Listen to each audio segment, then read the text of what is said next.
Last episode we said we're heading north. We didn't do that. We came south. I had to fly to Sydney for a little bit. Michael stayed in Gympie. And then we're like, well, we didn't really do much of Inskip Point or that area, so we came back down. We have been staying at Dorrigo Campground in the Inskip Recreation Ground, is that what it's called? We've been here for a week. We're going to do a few more days here as well. It's pretty uneventful, which is a good thing, I think. Like, we've just been chilling. I've been working. Michael's been fishing. So what we're going to do this episode, we're going to do like a bit of a get to know us. We'll show you around and what we've been doing here, but keep watching, I guess, if you care about that. If not, don't watch.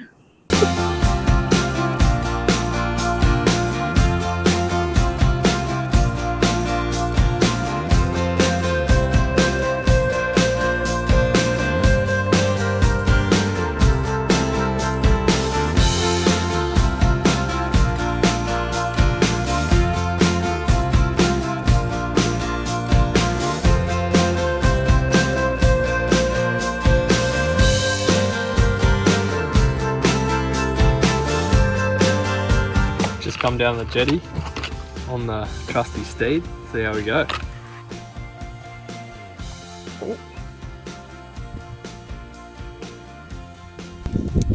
Got my new favourite fishing rod now. $10. Get one of these guys. Don't look at this. Just thread him through, and then we hope that something big jumps onto it. Woo, woo, woo, woo. That easy. Looking around here.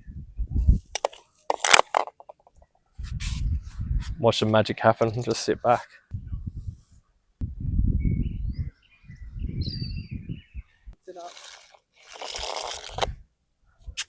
No, it's battered, I think. And yep, took my bait. So we try again. Woo, woo, woo, woo. Never gets old. Does it, Jamie? What an afternoon. Where would you rather be? Like, some people are out working. I'm out of office.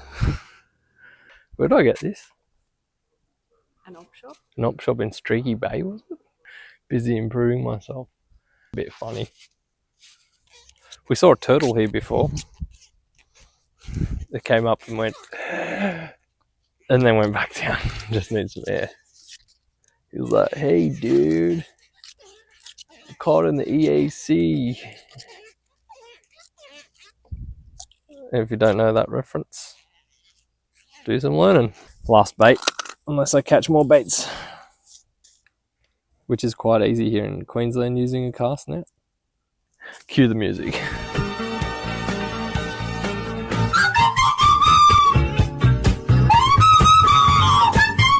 That was horrendous. That's not catching anything. I only learnt 2 days ago. This is how we catch bait. Just go. Look something like that. Now we pull up a big flatty. What have we got? Nothing. Okay, we're going to try a different spot then. That much. Grab it like that. Open it up a bit. Grab the front. And then just, let's try over here this time. Throw. That was a bit better. What do you reckon? Been catching a bit out here on this bait, whatever it is. I think it's herring, pilchard. We caught like too much. I had to throw a lot back. We're at a boat ramp, so there's every chance we catch like a Jeep Cherokee that left its handbrake off or something too, so fingers crossed. I think the boats scare them away a little bit.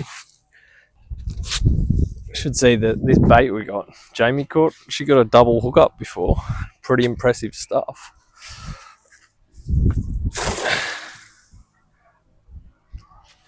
That was better. Got one. Got a few. And that's how you get bait.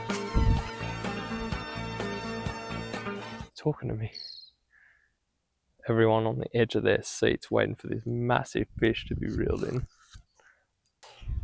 Well, that's been Michael mic'd up out fishing. It's gone exactly how I expected it to go. Jamie caught all the fish.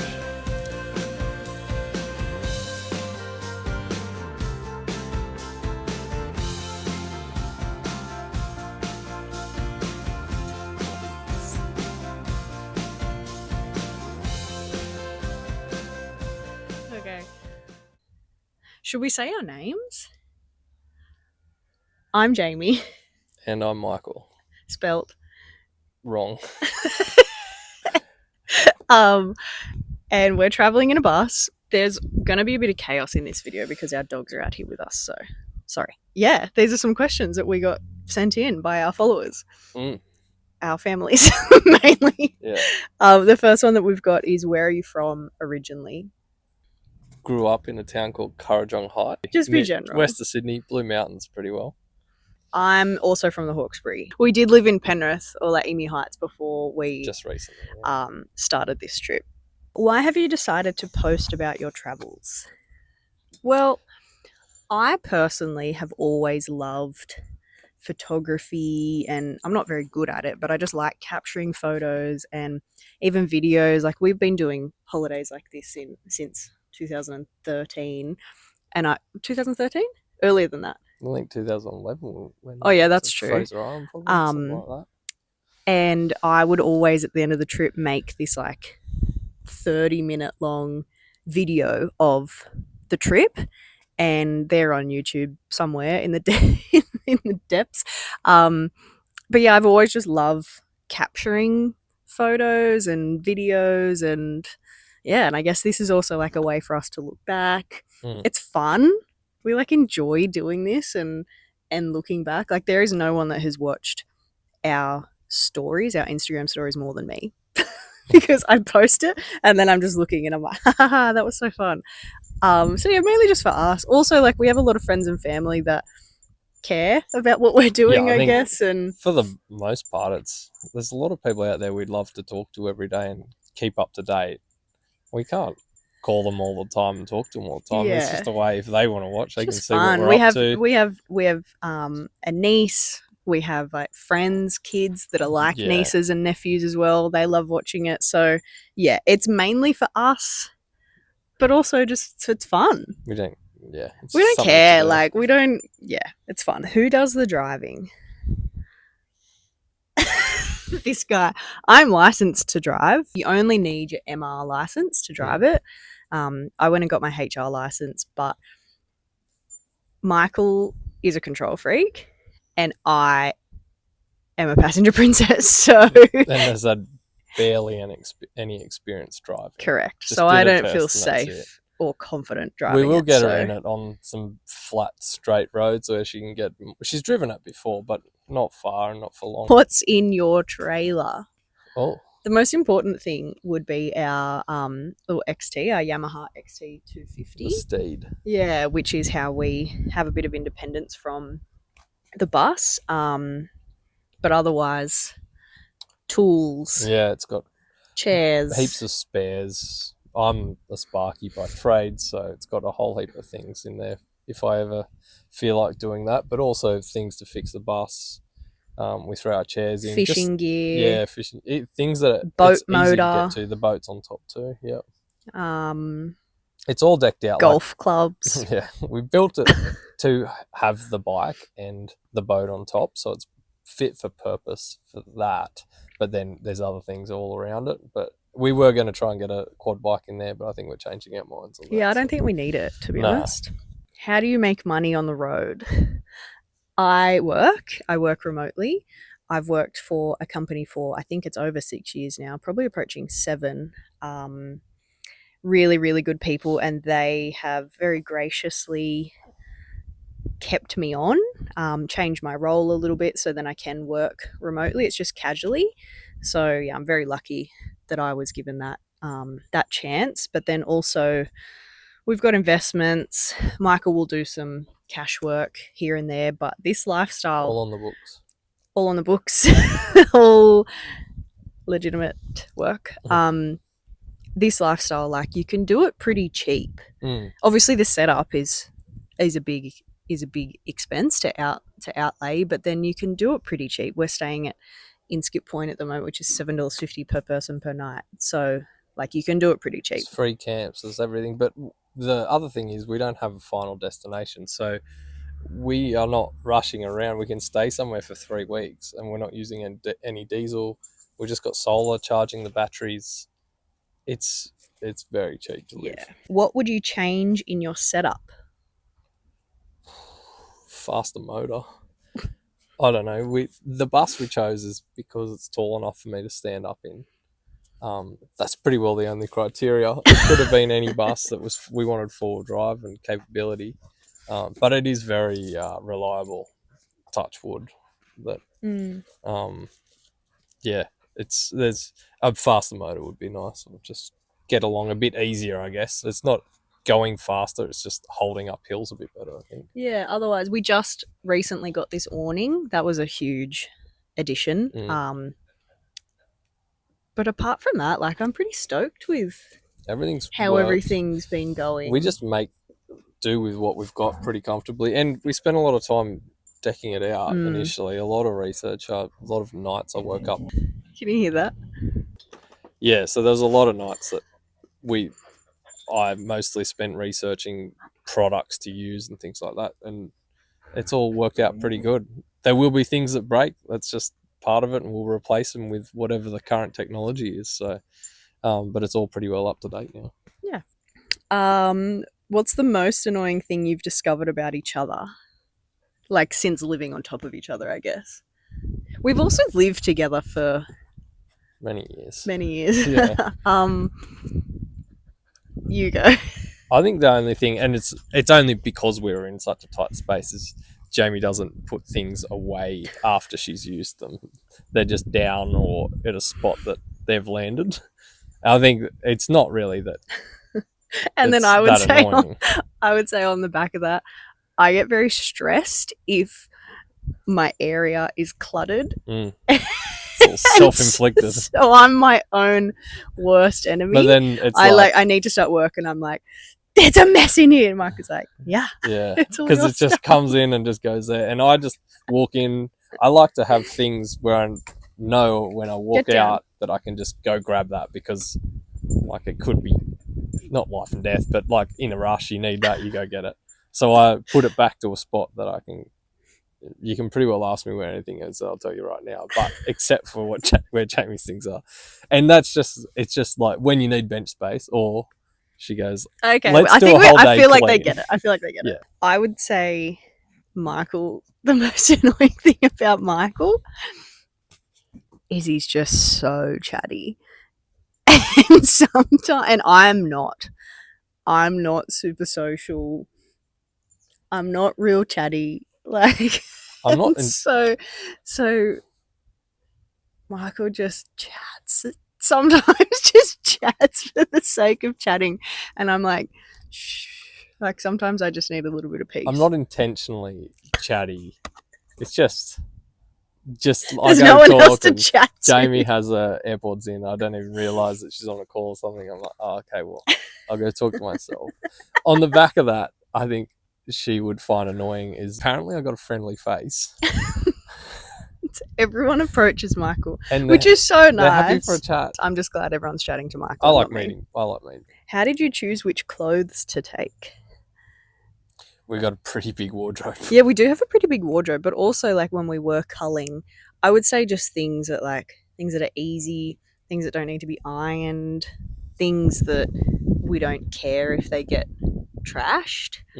So it's like just a lot of t-shirts and shorts and long sleeve shirts for when we go fishing and that kind of stuff. But we did cull a lot.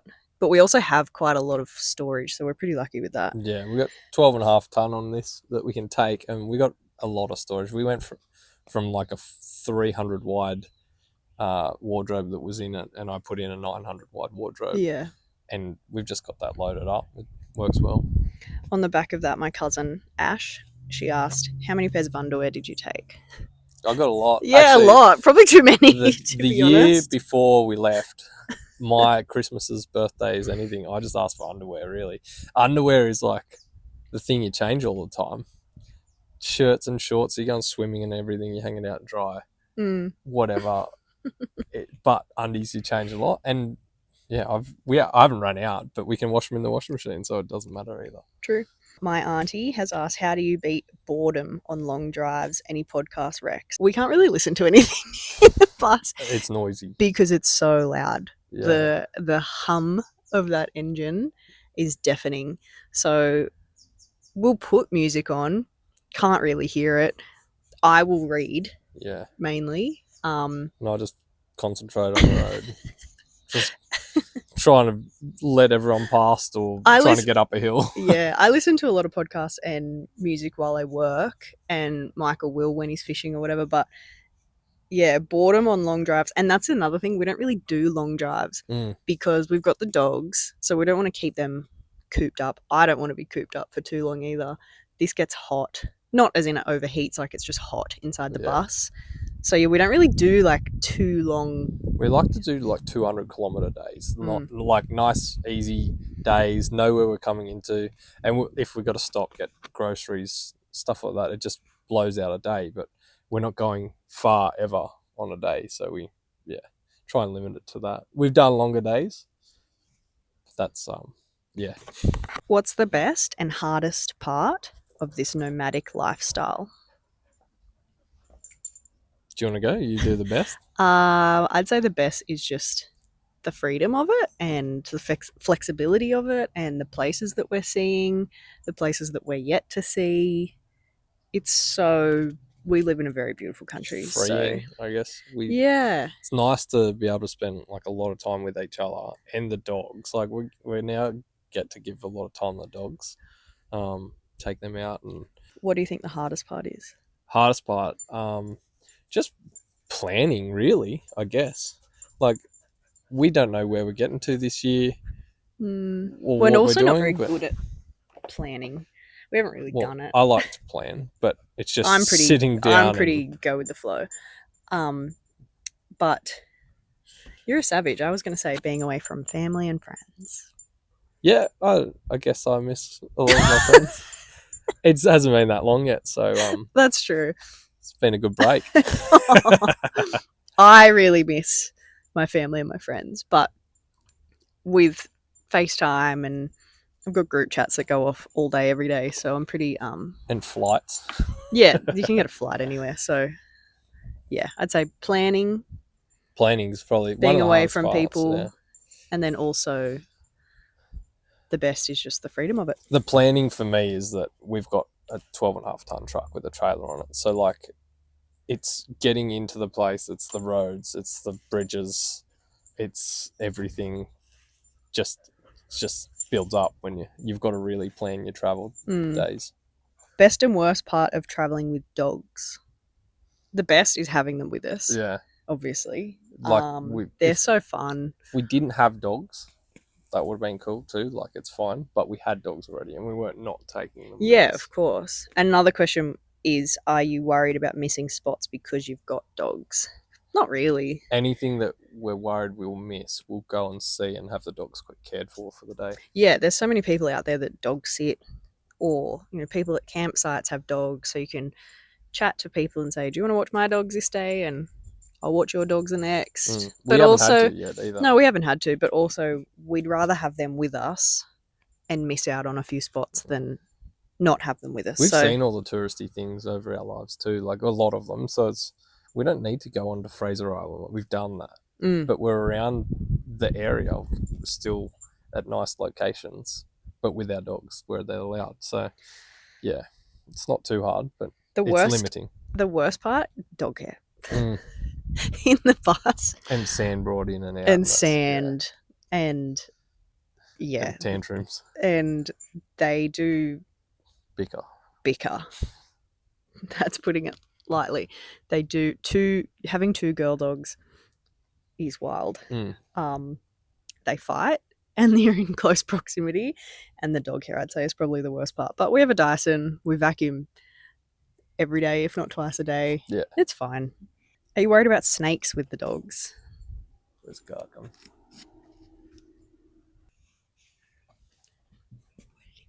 Where'd he go? I don't think so. Someone just walked past and we gave ourselves the ick. Back to the question of why are we posting? We don't want to. We don't want to do this anymore.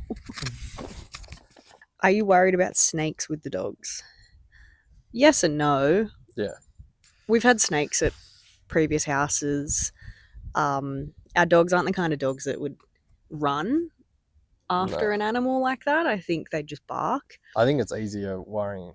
It's less worry with a dog than it is a child. Like, yeah, that's an true. inquisitive child's going to probably run up to a snake. Yeah, so yes and no. I'm more worried about a snake for me personally because I'm terrified of them. It's just a constant thing you're thinking of. Have you met people traveling? Yes, but not really any Not cliquey really. people, really, is it? It's just people on the go. I think like you see a lot of people online, like all the troopy owners are drawn to troopy owners, and that's probably our crowd too. Yeah, but we don't really fit into like a crowd. We don't have there's like Unimog people, there's troopy people, there's Toyota Coaster people, which I feel like in a caravan park or something like that, you'd be like, oh, and then you would just immediately connect and chat. But because there are a few, obviously, Isuzu people traveling in Isuzus, but they don't know this is an Isuzu. They also, this doesn't really look like an Isuzu. A lot of people ask us what this is and that sort of stuff. But everyone's really friendly, but we haven't necessarily made like friends or anything like that. Yeah, we don't have a pattern too. Like if someone's doing a Cape trip or whatever, you're there for a night and then you're seeing them pretty constantly on the road. We're just sitting still at places for a while, so people come and go pretty quickly. Yeah. What is the bus like off-road? We're slowly learning. It's 4-wheel drive. It's got an auto locker in the rear and like locked hubs in the front. We're in a pretty sandy spot now. We got in and looked okay. Getting out, we'll see. We've got to reverse out because the other way out is pretty overgrown. It's just testing it slowly. We don't want to push it too far because someone has to be bigger than us to pull us out. So that's a bit daunting. But I think the more that you drive it, the more that you do little bits and, you'll increase your confidence and we'll be fine. But again, there hasn't been a spot that we've not gone yet. Don't you think? Yeah, we've tried to get into everywhere. Like I've done research bits on it to see if we could, but there's only so much you can find out. But we don't want to get bogged down to the axles in sand, and hopefully we don't. Yeah, it's been all right. That was it. I hope you've learnt something. Yeah, hopefully someone watches this. If there's any other questions that you'd like to know that we didn't answer, feel free to drop them in the comments. Yeah. And like and subscribe. Yep. Okay. Bye. See ya. Well, what an episode. Thanks for hanging around. I hope you enjoyed it. This has been the wonderful Inskip Point, and maybe you'll see us head north. Who knows? Tell your friends about us. Oh, Jesus. We'll see you on the next one.